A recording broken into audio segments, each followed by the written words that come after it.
I made a donut run this morning on vacation, and I stopped into a fairly famous donut place here on the island, and what I saw was LED flat panels, which are everywhere. They are ubiquitous these days because they're so cheap, they're so easy to put in if you've got an ACT ceiling. So I get it, I get the appeal. Fast, easy, they're available at like Home Depot, right? You can get them anywhere.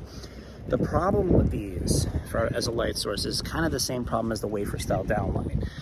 They're a fine tool, and look, in my day job, I sell them. Like, I'm not gonna pretend like I'm better than selling these things.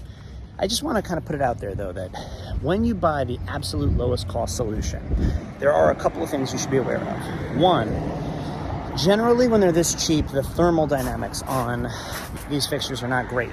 And so they're gonna yellow, they're gonna fade over time, they're gonna shift color, they're gonna look like crap after a while. That's the first thing to understand. The second thing to understand about these style of LED flat panel is when you just create big banks of light like that, they're distracting and they're a little bit off-putting visually.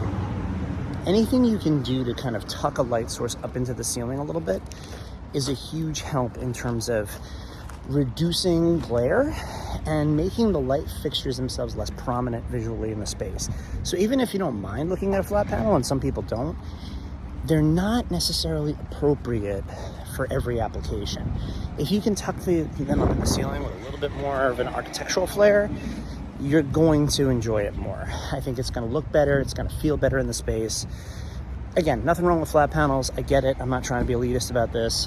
I'm just trying to say that a flat panel is not necessarily your solution for everything.